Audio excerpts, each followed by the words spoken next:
What's up, people? This is Omar, and you're listening to iLive Radio, changing the way you listen to radio.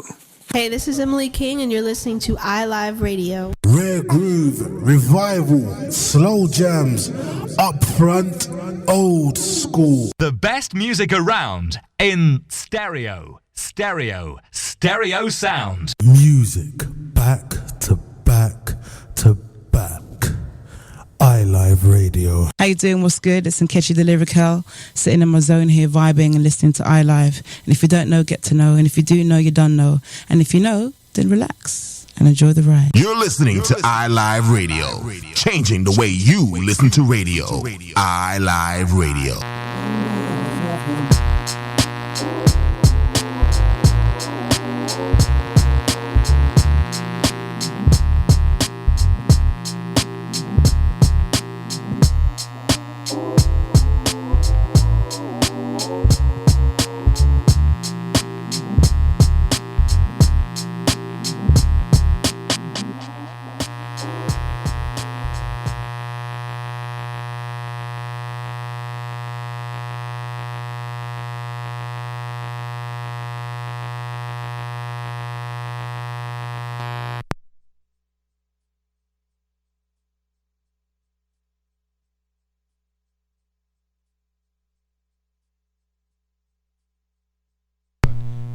Talk a little bit about the stone. Okay.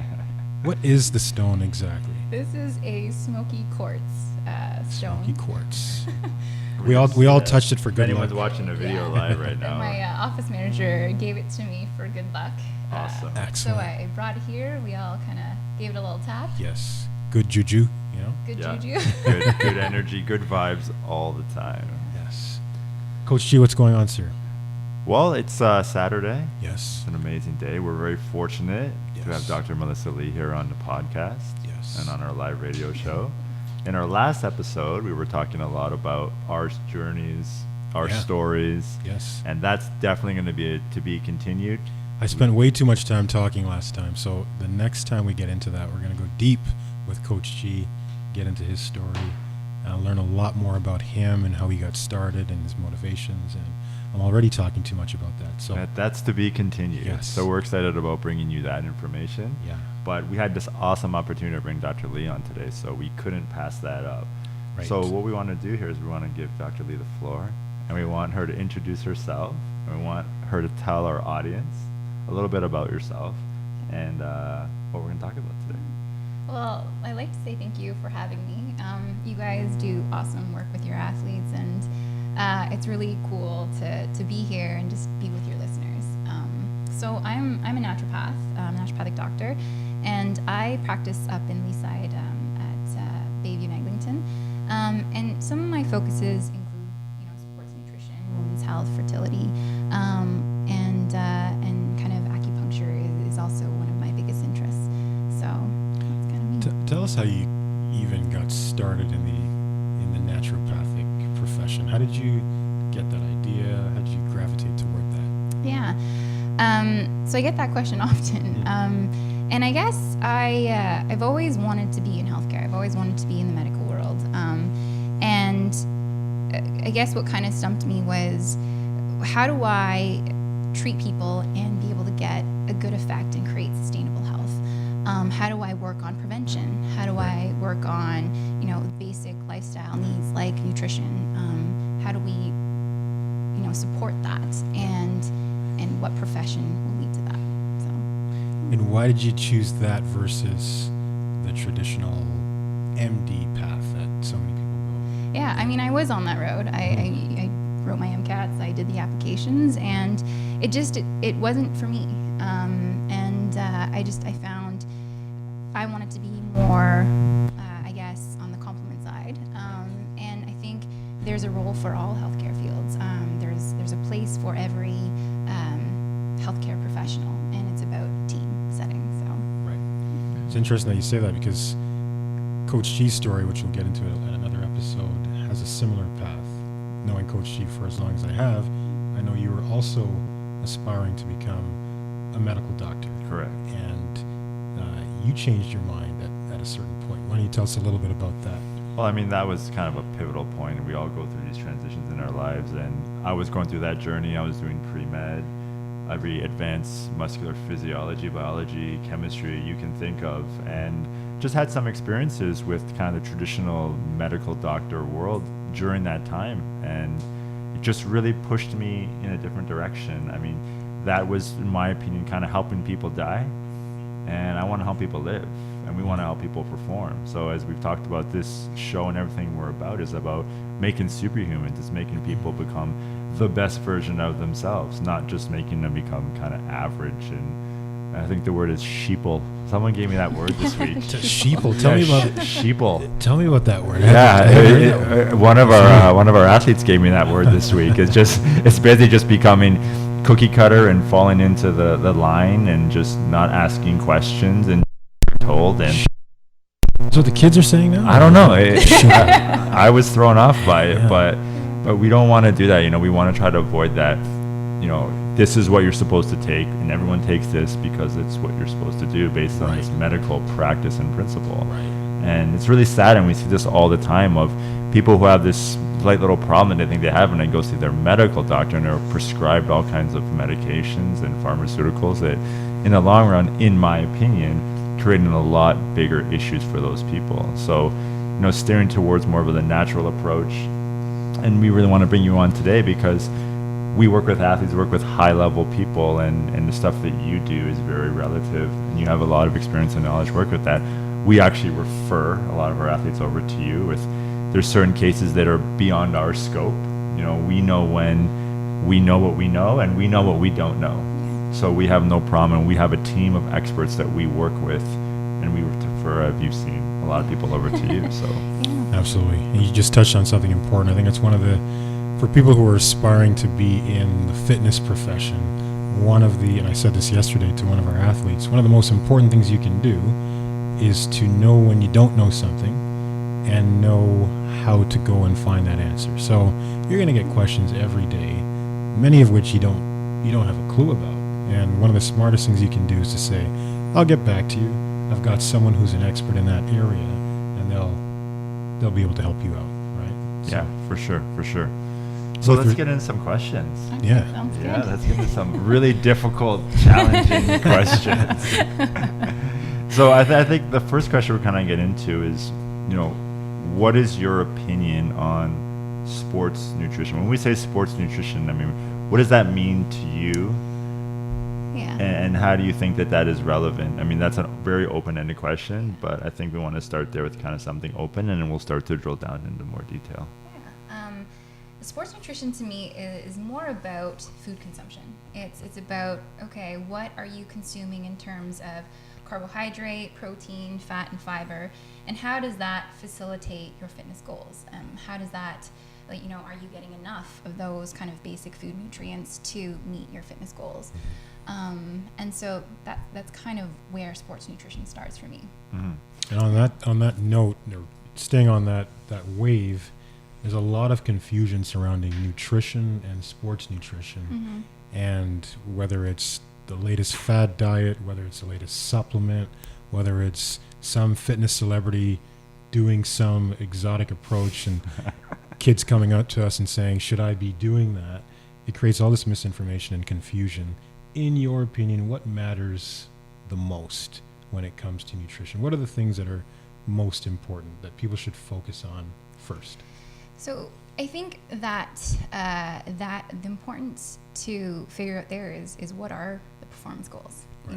What you as a power lifter, as a performance athlete, you're going to have very different performance goals, whether it's to build muscle mass, whether it's to have, strength, agility, speed. Right. So it really depends on, okay, what are my performance goals and how do I get there? Right. The second thing is, okay, how do we get to performance, but also how do we get to health? Okay, so those two go hand in hand, and it's about, if I optimize my health, I'll get better performance, and I can kind of prevent or mitigate some negative impacts of extreme, dieting practices or fad diets or things like that. So given those two, thought processes, two things that come to mind is, are you getting enough food? Okay, so going back to your macronutrients, how much carbohydrate, protein, and fat are you consuming? And for the most common elite athlete, they're not consuming enough to match what they're trying to do. Right. For someone who's a weekend warrior, that might be enough, having X amount of protein, X amount of carbs. Right. So are you getting enough? And the second thing is, what's the quality of it?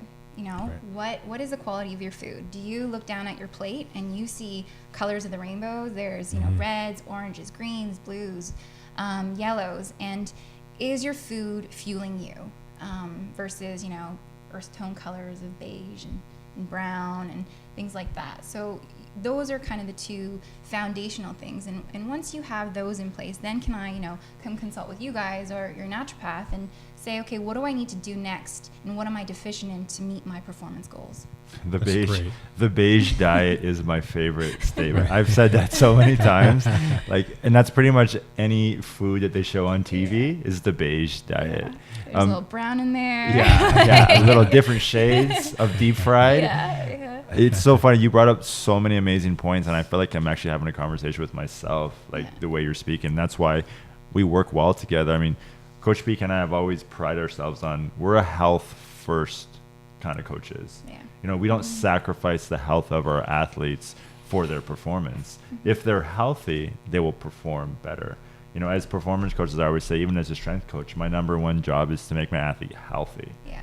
They could be as extreme performance as they want, but if they're on the verge of breakdown, then we're not effective as coaches. And a lot of people in our industry don't look at it that way. They're just so focused on extreme and performance, and they're not really concerned about the health and well-being long-term of their athlete. It's like, get you to this show or this event or this competition, and then good luck to you. Maybe come back next year when you're getting ready, but who knows what's going to happen to you in the interim. And I think that's a big fail in the industry. People aren't thinking about the long-term health of their athletes. Absolutely. And it's interesting that the first thing that you touched on was in relation to, are you getting enough? Is your energy intake aligned with your goals, right? So we get so many people coming in and saying, should I be taking creatine? What do you think about carnitine? What do you think about this pre-workout supplement? But when you ask them, okay, what did you eat today? It's nowhere near what they need for their intake. Right? Or what water did you drink today? Grossly under eating. Yeah. They're not hydrated. Yeah. So it's important to focus on those basics, as you mentioned, before getting into the details. You mentioned a key thing there. You said quality. Yeah, And I'm probably overly obsessive about quality, but in your opinion, when you talk about quality, what does that mean to you? From a food standpoint, even like from a water standpoint, we're huge on that. We kind of want to get your thoughts on. Yeah. Well, the analogy I always use is your body is kind of like a car, right? If you have a Porsche, a Mercedes, you're gonna put like bronze gas in there? No, Yeah, right? right. Your fuel might turn to sludge when you operate the car. Right. It might smell a little funny. Same thing with your body. So you've got to fuel your body with high quality foods. And so when I talk about quality, it's about, okay, in terms of vegetables, is it locally grown? Is it locally from your local farmer? Is it organic? Is it both local and organic? Because that would be amazing. Ideal. Or what about your meat quality? Like, is it commercially grown? Hormones. What's the feed like? Is that just corn-based feed? Is the animal naturally supposed to eat corn? Right. So these are some things that I consider when I talk about quality. Is how do we maximize the quality, because nutrient absorption will be great at a higher quality level. Yeah, we have to slow down here for a second. This is such good information. I don't want to glaze over this. We have a list of questions, but sometimes we got to go with the flow. And I think, food first is kind of what we're all about. Yeah. And supplements as needed. Yeah. When you talked about protein is huge, right? We're always like protein, and we think protein is very important to the diet. I mean, it's the one thing that you can't live without. Yeah. Fats as well. You can live without carbs, but you can't live without protein, right? Yeah. So when you say the feed, what is the animal eating, and is it supposed to eat that? how is that going to affect an athlete? Let's say they're going to like a no frills or a really low quality place, and they're buying their chicken and they're buying their beef, and they're eating that. What could potentially happen if they're doing that long term? Yeah. Well, just what I've seen and what I've noticed personally is when you get kind of a little bit more low quality, your gut doesn't feel great. You know, you get a little bit of gas, bloating. It might affect your bowel movements. And your energy levels, you know, how are those? Does that kind of, you know, bad quality meat or protein really make you feel lethargic afterwards or energized? There's also different, I guess, rates of inflammation. So, you know, multiple studies have demonstrated that consumption of beef will cause a slight inflammatory effect. But that inflammation can vary depending on, you know, is it grass-fed organic beef? Is it a commercial, you know, fed corn ready to just meat bulk up and get more mass on that for sale? Right. So Awesome. Now, how do you get people when they come to see you to embrace the idea of choosing higher quality? Because one thing I've found in our personal experience working with athletes and clients is that people don't know how they feel initially if they've been eating a certain way for a long period of time. And so they'll be eating traditional feedlot beef and Nice. you know, hormone injected chicken and poultry, and they don't know the difference. This is fine, it's cheap, I get this for X per pound. But when they finally bite the bullet and say, okay, I'm going to try this grass-fed stuff. You've been on me for so long. I'm finally going to give it a try. And a period of weeks passes. They notice that they feel different. yeah. But prior to trying it, they believed they felt fine. So we find like the hard part in new clients is getting them to embrace the idea of organic or locally grown or sustainably raised or pasture raised, all of these things. How do you convince them is really the question. Well, I don't think it's a matter of convincing. I think it's a matter of educating. And so it's about, okay, do you know what your other options are? Right. Here's what you're consuming now, and here's how it's processed, how this is the potential impact on your body as you're training or as you're starting to, you know, getting to on-season training. Here are some things you want to consider. And I think the analogy of the car really helps a lot of people. Is it gives them, you know, a tangible, I guess, understanding of, oh, like, I want to be energized. Like, I want to get better gains. I want to be faster. And most athletes at that point will be motivated to kind of, I guess, choose the better option. And another thing is, you know, try 1 week. See how you feel, then come back to me afterwards and see, you know, really what the difference is. Yeah. Just giving it a shot for a few days or a few weeks. Yeah, and it's about experience, and it's about seeing, okay, here are your other options. Do you really know? Do you have an informed choice that you're making? I think a lot of times we always say, people are like, oh, I feel good. I'm like, you don't know what it's like to feel good yet. Like, you really don't know. You think you feel good, but like, let's do this, let's work with this, and then you'll really know what it feels good. And you become kind of addicted to that feeling. Yeah. And then when you give them all that good stuff, and then you say, okay, well, go try what you had before. And that reintroduction of that low quality food source just destroys them. And they're like, wow, that's been a real I can't eye-opener. believe that the Yeah. difference, right? And then you'll find that you can kind of take out some, you know, supplements that we're taking. They're not so reliant on it, and their body's functioning on its own. And that's kind of the beauty of it. Yes. I think this translates really well into another question that we have, an actual question that we prepared for you. We have a question kind of about digestion, and this is kind of definitely linked, so it's a good segue. You know, we're big on digestion. I think a lot of people overlook that. They're just trying to look for quote unquote performance, energy, these types of things. But how important is digestion and basically planning for improved digestion for an athlete or just anybody who wants to basically take their performance to the next level? Yeah, it's a great question. So can I ask you guys a personal question? Coach PK first. You can, absolutely. So have you ever trained when you're constipated or, you know, bloated or gassy?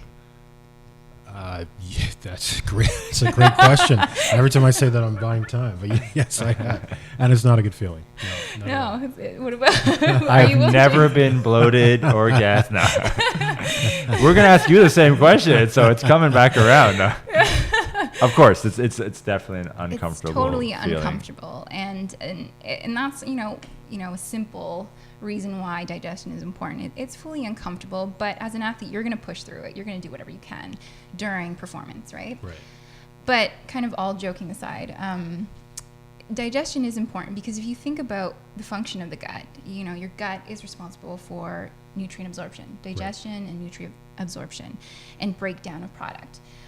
So if your gut's not functioning properly, if you're not able to absorb any nutrients, then how is nutrition, sports nutrition, going to facilitate what your goals are? Right. So that's number one. And number two is a lot of the times in athletes, you see during times of intense high stress training, their immune system dips, right? They get a little bit sick. If they're on a team sport, one person gets sick, everyone gets sick, right? Totally. Definitely. Yeah. And so in our gut, we have a little kind of reserve of immune function. So it's the gut-associated lymphatic tissue. So if we don't have a healthy gut, it tells me that your immune system might not be functioning properly. Right. And you're not absorbing nutrients as optimally as you could, which ultimately can affect your fitness goals. Yeah, and we definitely see that more in the younger athletes. I mean, we have the younger athletes coming into the training center like daily, and I already know when they walk in if they've eaten bad, they've grabbed something on the go, because you can just see it in their face. And they usually say hi, and they walk right by you, and they go straight to the bathroom. And that's part of their warm up. And I always shake my head. I'm like, if you just listen to what I'm telling you to eat, you won't have that issue. And they're definitely on the beige diet, even though you're steering them in the right direction constantly. But you start them young, and eventually it'll start to soak in and start to make a difference. I think when you're young, you can do anything, right? When you start to train hard and you get a little bit older, it's like, I really have to make adjustments now. Yeah, that's for sure. Yeah, definitely. We also noticed that with a lot of female clients, a higher incidence of digestive issues. Is there anything that you can think of that may be attributing to that? So I guess in my population of female athletes that I do see is stress is a big component in their lives. So when you have a high stress, plus, training for, an hour, 2 hours a day, what's going on is that your blood flow is diverted to your extremities, right? Right. To dissipate heat, from a physiological perspective, Right. your blood flow is diverted away from your gut. And that is kind of one of the mechanisms of digestive upset. Right. So you add stress on top of that. Well, stress is also more of a sympathetic, flight or fright response. Right. And so that also kind of is a cause of digestive upset. Right. And what are some of the go-to options that you recommend for female clients without getting specific, because things vary by individual, but things that they can do to improve their digestion? Yeah, it's about, okay, let's go back to the basics. Like what are you eating properly? What are your food choices? But also, are you chewing your food? Like, a lot of athletes, especially moms or people who work, full-time jobs, they're having the 2-bite burger. Yeah. Burger and 2 bites. And they're And just, it's not a slider. but they're not even chewing their food, or they're consuming a ton of water right before they eat. And what that does is it dilutes your digestive enzymes. Right. And when you eat the food, there's nothing there to help digest, right? So it goes back to the basics, but also there's some research. You guys have probably heard about probiotics. And now there's a kind of sub-research section specifically for athletes. And what they're finding is that there is benefit in, reducing colds during training in the wintertime and reducing, GI illnesses. Right. But obviously, you want to go and talk to your training team to say, okay, is this appropriate for me or not? Very cool. Yeah, let's just stay on that first. I have so many questions that I want to bring up just for us to discuss. Yeah. But since you just mentioned probiotic, and Yeah. we're going to talk about some of the top supplements that we recommend for a lot of our athletes, and we're going to kind of get into that with you. But the probiotic is something that we recommend for most of our athletes and clients that we work with, because digestion is huge, and I think a lot of people's gut flora is definitely lacking. So what kind of benefits can someone expect to have, first of all, with getting a probiotic? And are all probiotics created equal? And we're kind of going to talk about that thing in general. Are all supplements created equal? But in this case, are probiotics created equal, and what can someone expect? Yeah, I mean, probiotics, that's a tricky question. Are all probiotics created equal? Well, that becomes a question of what are the manufacturing practices, okay? Right. So where are you sourcing your ingredients? What is the formulation of the product? What is the storage? And that creates the differences. Currently, there's not really a big standardization on, dosing. Some products will have different units of dose, right? So they all differ, and it really depends on what you're looking for, because different strains have different function. And so that's where there's probiotic for one person might modulate the immune system. Probiotic for someone else might help with gut issues. So that's where there is a big difference in I guess application, and also strength and dosing and manufacturing practices. Just on that simple question that I think will help a lot of our listeners, should your probiotic be found in a fridge or just on a store shelf? Yeah, that's a great question. So I guess it depends on the strain. Some probiotics are shelf stable. Right. Some you need to put in the fridge. I would say, just keep it in the fridge. It's fine. Right. Yeah. Okay. So what I want to segue into that one is we want to talk about supplements. Okay. That's such a hot topic. Yeah. And obviously we're food first, and we're talking about that, but supplements are so popular. People want a supplement because I think it's the answer. In some cases, it's definitely very beneficial. Like I said, we do recommend them. One of the big things with us, and we've always talked about this, is quality again. We're going to go back to quality on everything. Are all supplements created equal?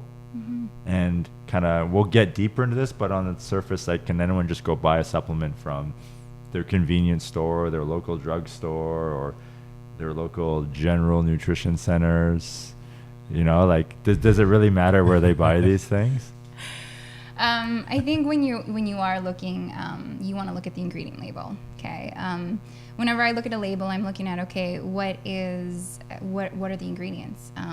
Most of the research on supplements are very simple. You've got a ton of research on protein, carbohydrate, fat. When do I supplement that? What timing? Do I do it before, after, during? You've got all these kind of research supplements. But when you're looking at a label, what I'm looking at is there a proprietary blend with 1,000 ingredients in there? Right. Right. And you got to question that, because it's well, if there's 1,000 ingredients and there's only 5 grams, how effective can that actually be? Right. What is a proprietary blend for those of us who, for the layman's? Most people haven't even heard of the term. Yeah. Don't necessarily know what that means. Yeah. So I guess proprietary blend means a company can formulate a product and put a number of ingredients in there, and not necessarily list how much of the amounts are in it. Right. So it's And why is that important? In terms of why is it important for people to know what ingredients are coming from where? It's important to know because it goes back to your performance goals. Is this fueling me? Is this really supporting what I'm trying to do? Right. Or is this just extra stuff that I don't need to spend money on? Yeah, it's such a good point. And when it's funny, because when we recommend protocols for our athletes and clients, it's usually a laundry list. It's like a laundry list of this product, this product, this product, this product. And the reason why we do that is because we want individual ingredient products so we can manage dosing.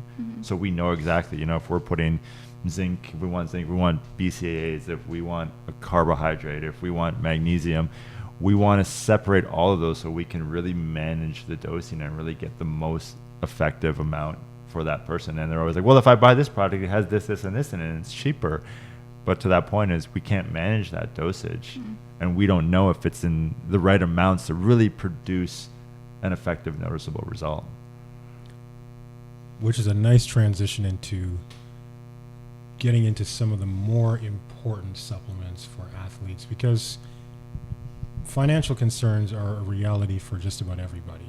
And while it'd be nice to take every supplement under the sun because so many have different benefits, most people aren't in a position to do that. So what are some of the things that you think are like indispensable for an athlete looking to improve their performance, build muscle, or lose fat? And we recognize that this is on a case-by-case basis. Absolutely. So we don't want to put you on the spot and say Yeah. this is a blanket statement, because that's obviously not the case. Yeah. But yeah. Yeah. And so, I mean, you hit the nail on the head with it. It is a very individualized approach. And you guys know, like when you formulate a nutrition plan or you're recommending supplements, you guys are very much modifying it, and it never is protocol based. And so to me, it's like, I guess my approach to that is what is the body doing at baseline? Okay. And then how do we see, okay, what are your performance goals again? And what do we need to prescribe accordingly? Because you know that, you give someone protein or creatine, they're going to react totally different. Right. You give that to 5 different people based on, their genetics. Not everyone's genetics are the same.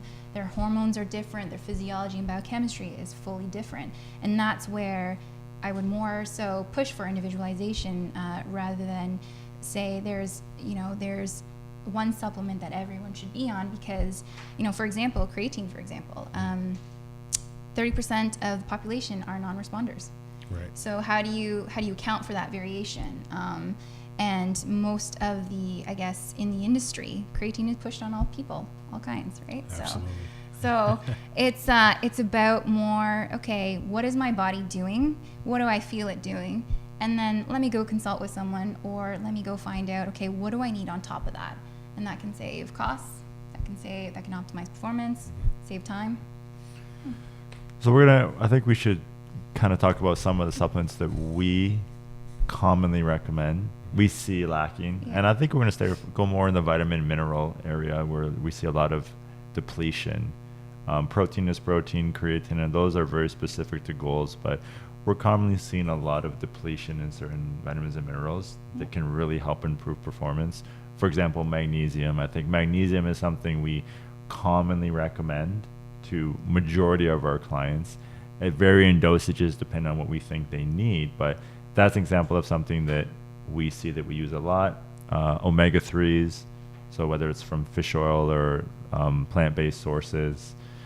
Zinc is something that we commonly use. We talked about probiotics already. And vitamin D is another one. Vitamin as D well. is a huge one. So maybe like we kind of going on that road a bit, is there's things that, with training we talked about stress, and I wanted to kind of get into cortisol a little bit with you. But before we do that, what are kind of some of the common, maybe vitamins and minerals that you think people should consider?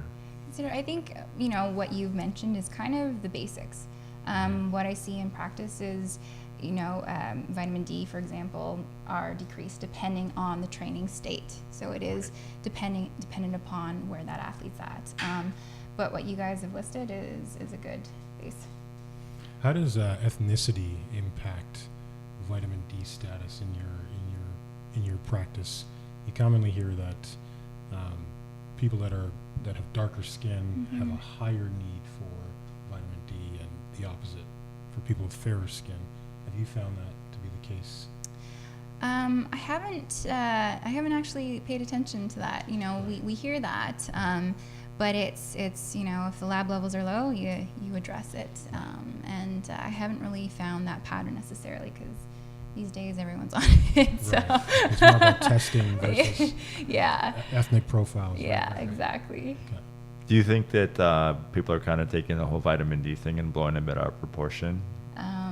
In terms of Like vitamin D, you need it, so everyone's like, oh my God, I got to take it and my vitamin D levels are low. There's obviously a baseline test that you can get done through yourself or through your local practitioner. Yeah, that is based on the research, right? The vitamin D, and what we find in the research is, north of a certain latitude, especially in Canada, or in Europe, north of X latitude, you are going to be deficient because there's just a lack of exposure to the sun.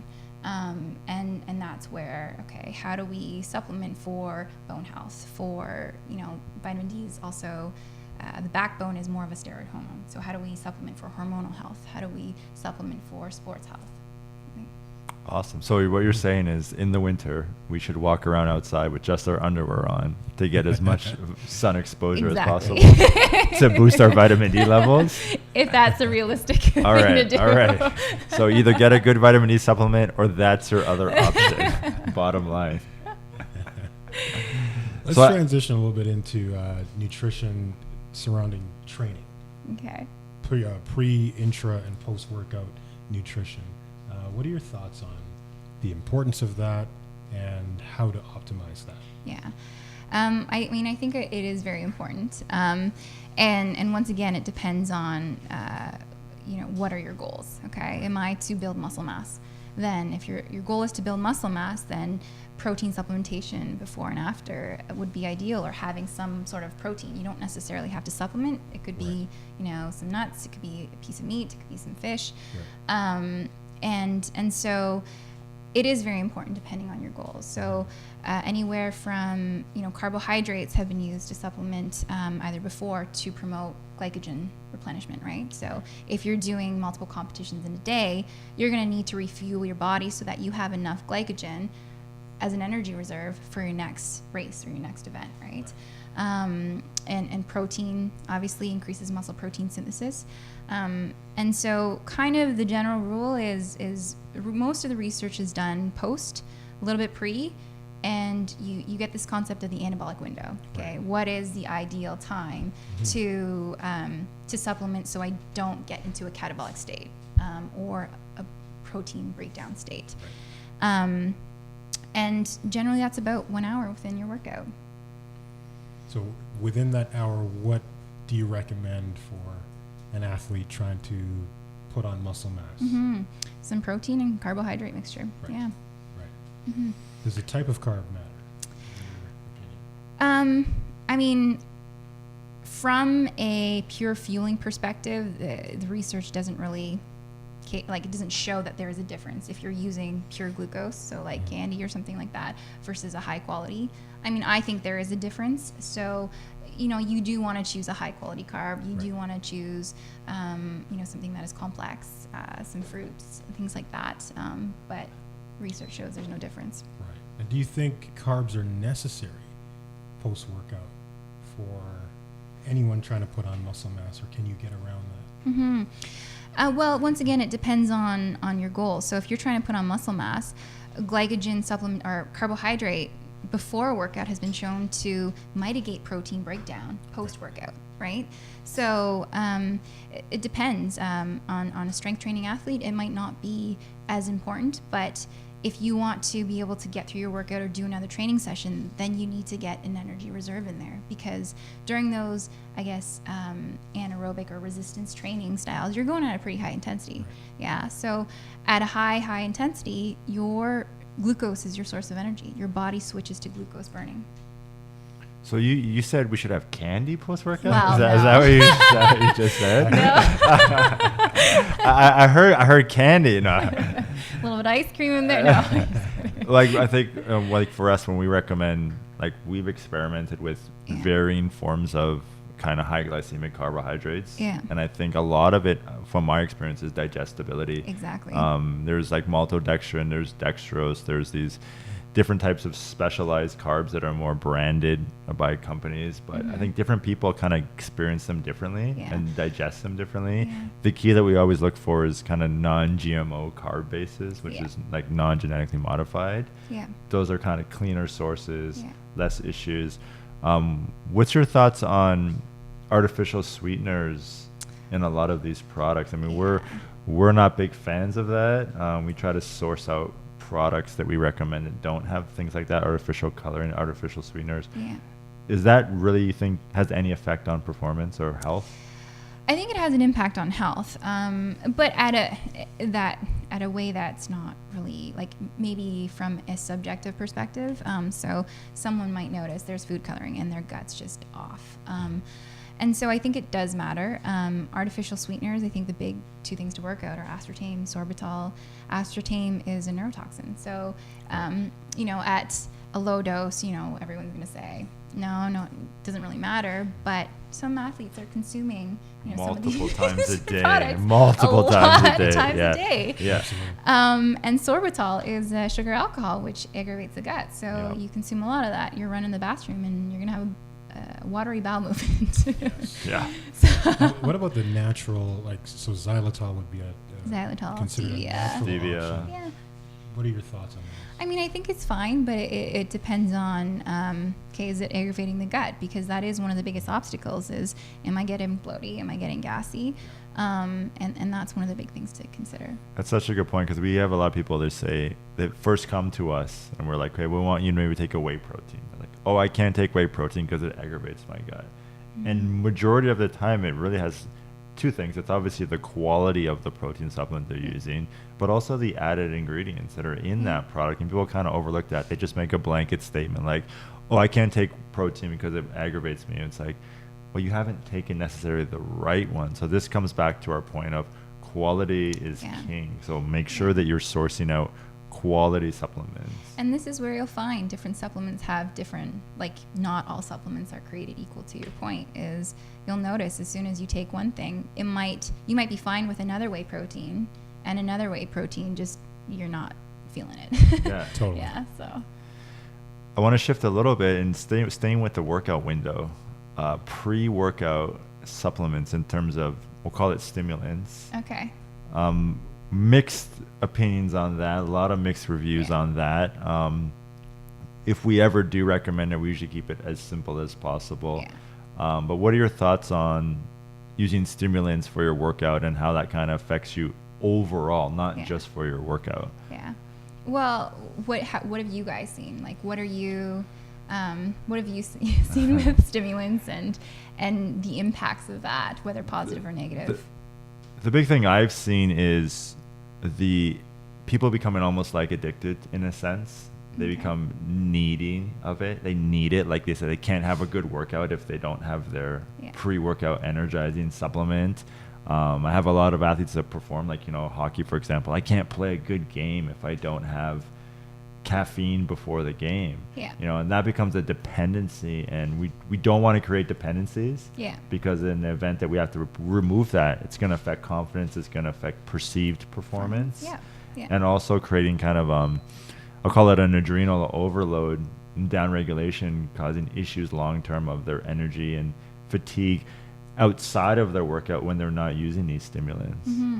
I see it mainly as a tool, and a very, very, very effective tool. Like caffeine, which is the common denominator between all these pre-workout products, probably the most researched supplement or ingredient that there is. Agreed. It works. There's no question about it.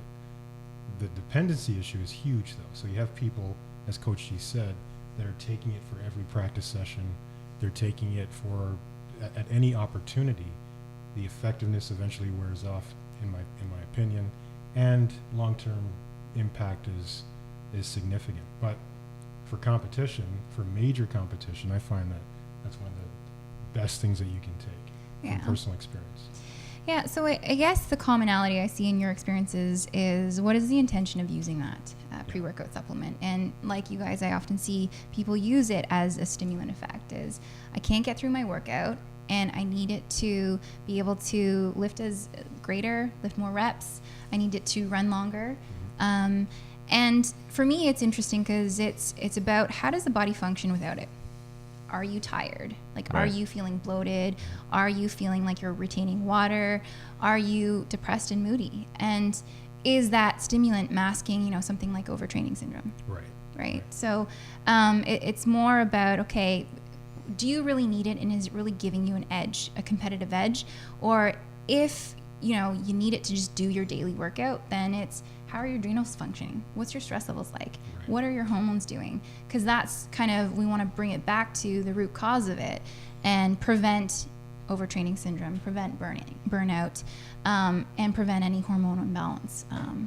That's a real dangerous dance. Or not dangerous, but a real delicate dance, especially on the physique side of things, because as you know, Yeah. when the goal is fat loss and the goal is to get on stage in as conditioned as possible, you need to be in an aggressive calorie deficit for a long period of time, which impacts your energy, which impacts your mood, which makes you feel more fatigued. And so a lot of my athletes will turn to a pre-workout supplement, and I try to hold off as long as possible from recommending. But we get to a point 6 weeks out, 8 weeks out, where the goal is to get on stage and do as well as possible, and they need these things just to get through the day. Because on top of that, a lot of these athletes are moms, they've got busy careers, they got a lot of things going on, and they really feel like they couldn't get through it without it. Now, after the competition is done, we really have a tall task of transitioning out of that, getting off these things, transitioning into more of a sustainable approach, and really avoiding all the stimulants in the off season. Right? Yeah. You started talking about hormones, and Yeah. that's a can of worms that I would love to open. I don't know if we've had enough time, but I'm going to open it a little bit. 'Kay. Because it's funny, because some things when people ask me, what do I do for a living? One of the things I say is I manipulate hormones, right? Because essentially, like, if you don't change your hormone profiles, your body won't change. Yeah. And people don't understand that concept. And we don't have to get all scientific on people because it will be a little too much, but changing hormones is really what helps change the body, for the good or for the worse. So if people are, for example, having a hard time losing fat, we kind of talked about cortisol a little bit. If people are having a hard time recovering from their workouts, if people are having, poor sleep, they're going to have elevated levels of cortisol. Yeah. People might have not have heard of that, but we talked about stress. Yeah. People almost think stress is like pulling my hair out because I'm in traffic, but that's not always what stress means. Stress is hormones kind of affecting the body in certain ways and elevated levels. So maybe we'll just kind of talk about cortisol Okay. and how that affects training, Yeah. and anything that people can kind of recognize, or any suggestions that might help with that. Yeah. I guess with going to your comment about having hormonal balance, it's more about not necessarily manipulating it, but bringing the body back to where it's supposed to be. So what is the normal physiology? And all these hormonal changes are metabolic adaptations, or I guess adaptations to your current lifestyle. So you have a mom, they're training, they've got a full-time job.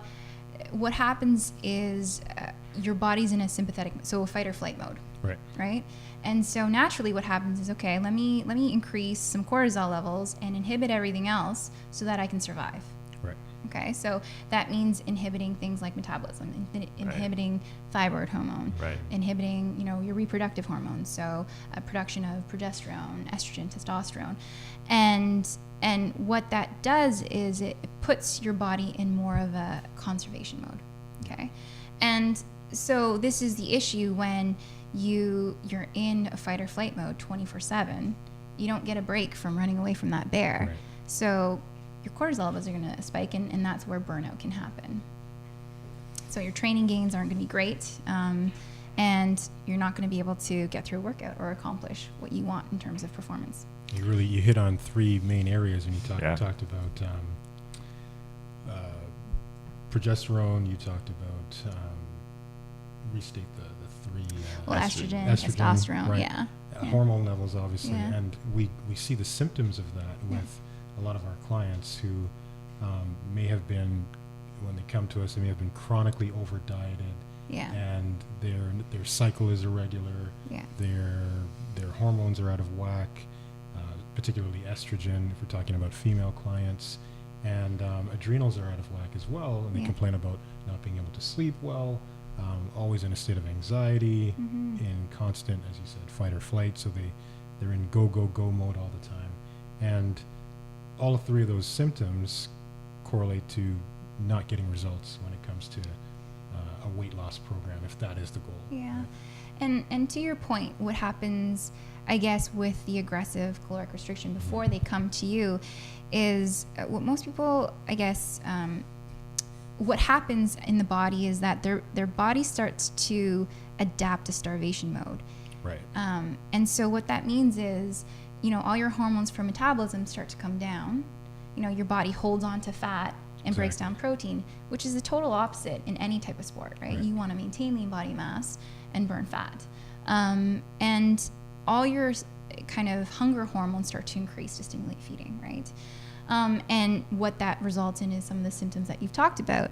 And the common trend that I do see is when you dive into someone's health history, it's aggressive, caloric restriction in a short period of time before, drastic dehydration measures, and then post, there's no transition out. That's a huge one. That is huge. So transition is such an important kind of concept, not only in physique sports, but any kind of weight class sport like, combat sports, gymnastics, figure skating, running, when cutting fat is advantageous and creates a competitive edge. But it's all about transition and how do we transition the body to be as I guess functional as possible. That's such a huge point, and it's we're big believers in that, and that speaks to looking long term with a comprehensive plan for the athlete, not just the day of the event, not just the day of the competition, but what are we doing after that, right? So that we have sustainable results and the health of the athlete is not compromised. Right? Exactly. I think that's an interesting point to set people up here. If someone feels like they're having, chronic fatigue, they're having trouble losing weight, they're having overweight, excessive weight gain, all these things, they want to try to figure out what's going on. And a lot of people are like, I'll just work out harder. I'll push the accelerator down more, and that's going to fix everything, when really just elevating their stress levels. So for people that kind of don't have coaches, and they don't have anyone to go to, and they want to try to figure this out, and the general option is to go to your, call it your family doctor or your walk-in clinic. Why might someone want to come see someone like yourself versus going to their kind of traditional default, go to see their family, call it their family doctor? Why would they want to make that decision? What do you think? Well, I think as a naturopathic doctor, we operate or we see things a little bit more holistically. So, what is going on in the bigger picture? You're coming to me because you can't lose weight. Well, that's a symptom. So what's going on from an organ system perspective? How are your hormones doing? How are your adrenal glands doing? What's your gut doing? How's your liver detoxing and metabolizing? And so that's where I'm diving in and seeing, okay, how do we balance this out? And we use different modalities like herbs, acupuncture, nutrition to reset the body, and with the goal of bringing you back to balance. Once the body reaches homeostasis, then your periods come back. You can lose a little bit of weight. You don't feel as tired or burnt out. And those are the goals. Is it's not just here's something to take and that'll help with that. It might, but is it really balancing out what you're imbalanced in? I think that I love what you said there. I mean, that's why we send people like your way, because we don't want to just look at symptoms. We don't want to just try to put a Band-Aid on that cut. We want to go deep. We want to look systemic. We want to find the root cause. The same way if we work with someone with an injury, comes in and have a knee pain, for example. It's like, we don't necessarily work right on your knee. We look at your hip. We look at your ankle. We kind of look at your whole system. How do you walk? How do you move? What's creating these type of issues? And then we work from the ground up. And people have to respect the fact that it won't be an instant fix, but it will be a long-term fix. And we kind of have to get out of this mindset of just give me a pill. It's going to fix my problem. You're just going to basically compound the issues. So the whole systemic approach, I mean, I love that. You couldn't have said that any better. It's a whole systemic approach, and also having all the if possible, having all the proper your healthcare team. Everyone plays a different role in kind of facilitating and promoting your health, and everyone wants to help. So it's about, okay, how do I put together the perfect team? And if I don't have access to that, well, what do I need to do to get there? Now, you are not only a naturopathic doctor extraordinaire, but you also teach acupuncture. I do. That's another one of your talents. Tell us how acupuncture can play a role in the health of athletes in general. Yeah, well, acupuncture, to start off with, is a kind of a treatment tool that it's been used in China for over 2,000 years. It involves inserting kind of hair, fine, thin, sterile needles into specific points. And these points in traditional Chinese medicine are located along channels or meridians. When we compare that to Western anatomy, what we find is these points actually correspond to trigger points, motor points, nerve bundles, blood vessels. And so by stimulating these acupuncture points, the system releases molecules to cause more blood flow, more vasodilation.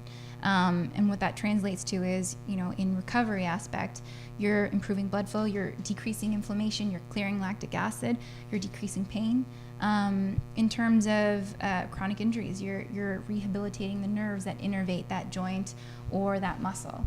And the second thing acupuncture does is it affects the nervous system. So by affecting release of hormones like opioids, things endogenous opioids, what you're balancing out is the stress response. So you can affect the HPA axis, is what I talked about.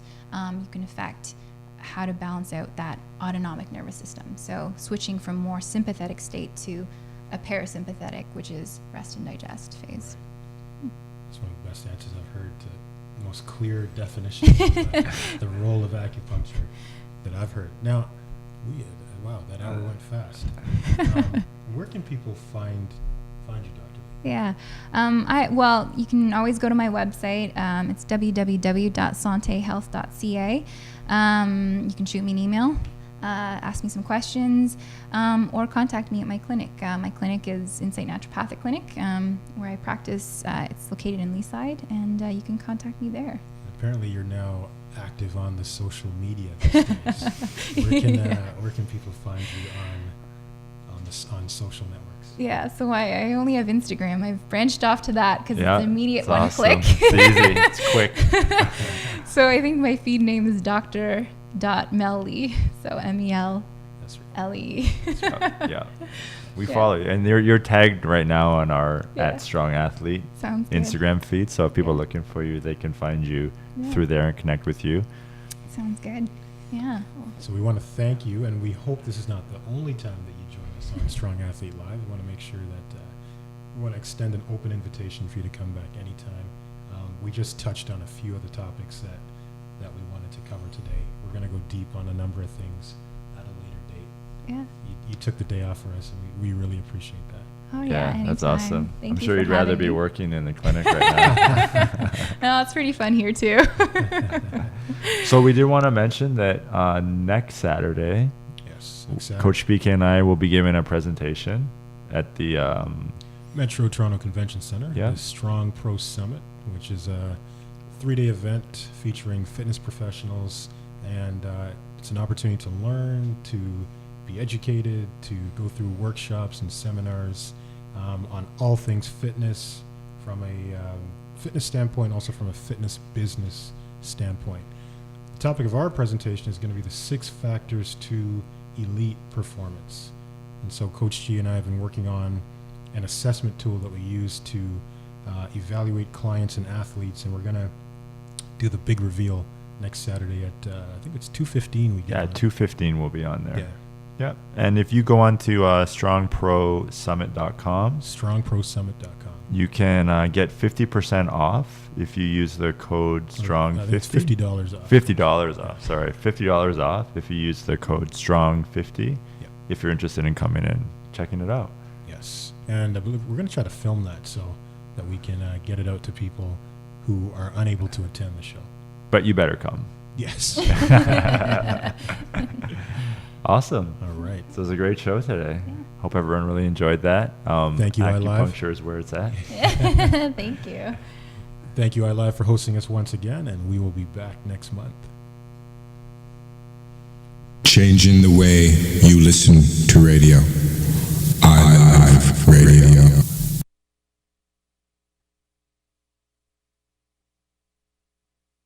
The internet's #1 on the World Wide Web. iLive Radio. The best internet